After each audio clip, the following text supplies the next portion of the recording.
Alright, what's up people, and welcome back to the channel. And today I'm going to be a little bit of a hater, and by hater I mean I'm going to be pointing out something that a player isn't actually quite good at, but I don't want it to come across like I don't like this player. So this here is just a disclaimer to say that Dominik Szoboszlai is actually one of my favorite players in all of world football. In fact, before he joined Liverpool, he was one of my favorite players when he was at Leipzig, and when we signed him I remember screaming for like 5 minutes straight because I was like, there's no way we sign my favorite player that doesn't play for us. But the point of this video is not that Dominik Szoboszlai is a bad player, right?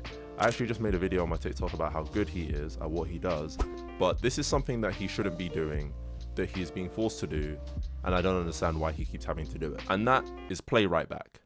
The guy's not a good right back. He's just not a good right back, okay? He's just not. And the point is not that Dominik Szoboszlai is a bad player when he plays right back.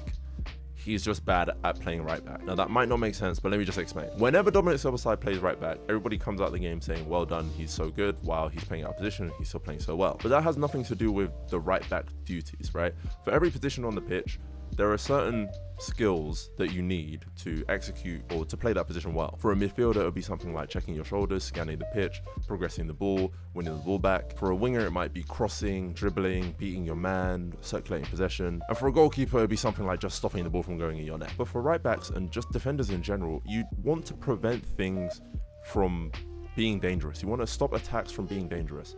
Szoboszlai doesn't stop any attacks from being dangerous. He essentially allows them to be dangerous and then just cleans them up at the end.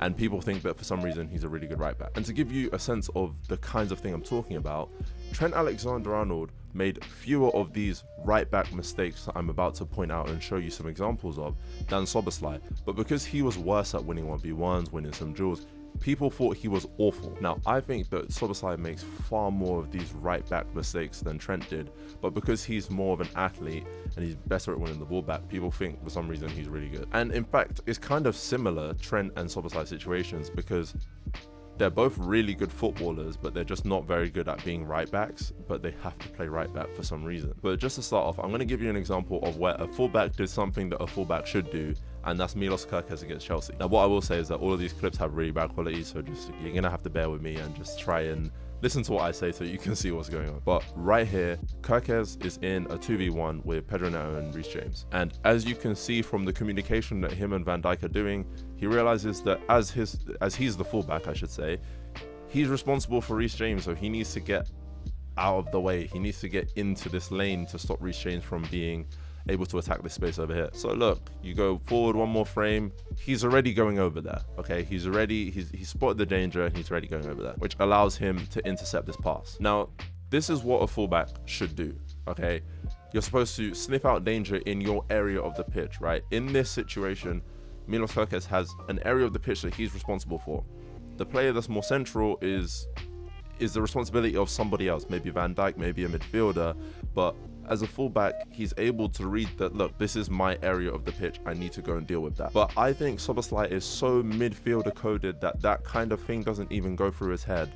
And I'm going to show you so many, well, maybe not so many, I'll show you a few examples so that it's not too long of a video of him not doing this. So here in the exact same game, literally 7 minutes later, Szoboszlai is in what is going to be a 2v1 situation right here. And as you see, Cucurella makes his overlapping run, the same one that Reece James just made 7 minutes earlier, and Szoboszlai isn't going anywhere. He's planted still, he's not doing anything, he's just standing there. So obviously Garnacho plays him the ball, and now Cucurella is in this position here where he can put a cross into the box. Now this doesn't result in anything.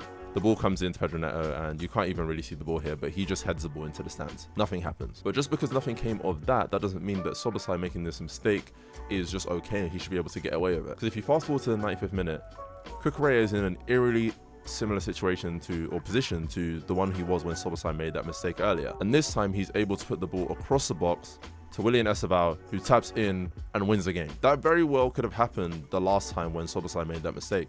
And it's not really a one-off, as I'm about to show you. He does this stuff all the time. Here in the 79th minute is another example.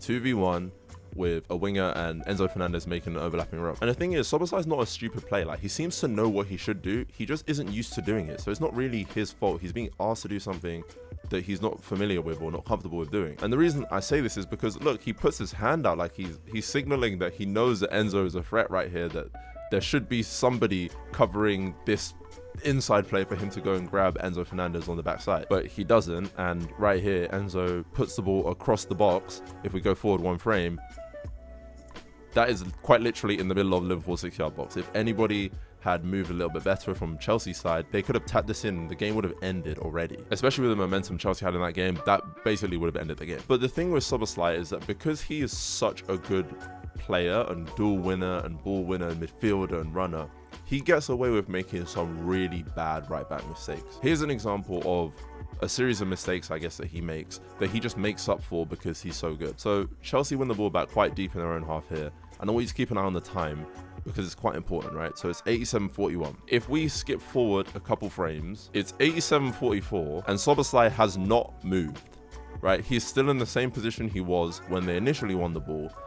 And if you look at the winger all the way up here, he's through on goal. And as a player who plays in the Premier League, you should probably be able to react to a transition or a switch of possession in less than 3 seconds, right? But because Szoboszlai is such a midfielder, he doesn't have this instinct to just drop and find a man or find somebody who could be threatening to his goal, because it's not normally his job. So obviously this pass gets played in behind, and Szoboszlai realizes now, 5 seconds after the transition actually happened, that, oh, I need to get back towards my own goal. And because he's such a good runner and winner of the ball, he wins this ball back in a situation where, I mean, if you go back a frame, like, he should never get here, right?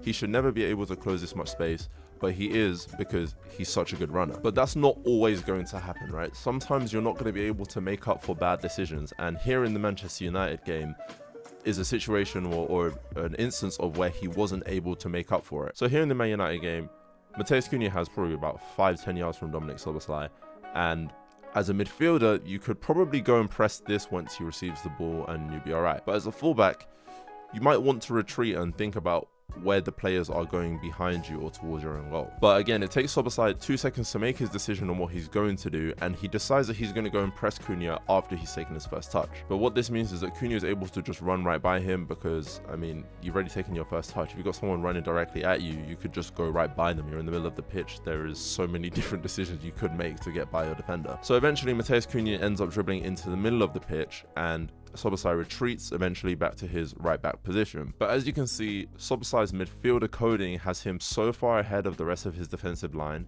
that there's a huge gap in behind him in the right back space. This means that Dorgu can just waltz into that space, and again, a midfielder kind of decision from Szoboszlai. He tries to intercept the pass, misses the interception, and now Dorgu is attacking into the space that Szoboszlai is supposed to be defending as a right back. But he's not completely horrible, right? He's not the worst right back we've ever seen in the history of the Premier League, right? He's still able to do things that make you think, oh wow, this guy could probably play right back, which is why so many people, since Arne Slot has started doing this, have said, oh, this guy could probably be a decent right back. You know, if Frimpong and Bradley are out, you could put Szoboszlai there and you'll be fine. And that's because in situations like these, when he's one-on-one with a winger or a fullback, he actually does really well. Now, as we saw in this clip against Chelsea from earlier, he actually has really, really good skills in terms of ball recovery, right? When he's in situations that are maybe advantageous for the attacker, or maybe even just neutral, he has a knack for being able to win the ball back. So in this situation, when he's lined up one-on-one against Dorgu,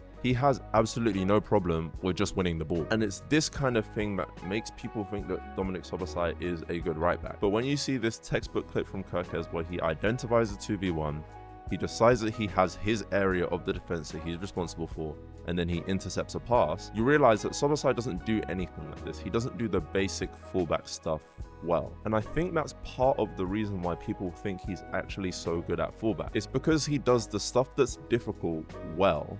The duels, the 1v1s, the slide tackles, you know, all of that stuff, the muscling people off the ball. He does that stuff well, and those are the things that carry a little bit more weight, especially when you're watching. When you see somebody do something like that, you go, oh my god, wow, that guy is a great defender. But just being mentally tapped into what it is to be a fullback will have you intercepting passes like Kerkez did right here without actually having to exert any effort or making people think, oh my god, you're so good. But like I said, because he is so good at doing some of the things that people think are difficult to do at right back, Liverpool have gotten away with a lot of the mental mistakes that he's made, which I will reiterate are not really his fault. I mean, he's learning a brand new position. I think before this season, he played like 22 minutes at right back before, but Liverpool have been able to get away with a lot of those mental mistakes that he's had in learning the position because he's just so good at football. Like he's able to make these mistakes and it's fine. But all things considered, Szoboszlai is such a good footballer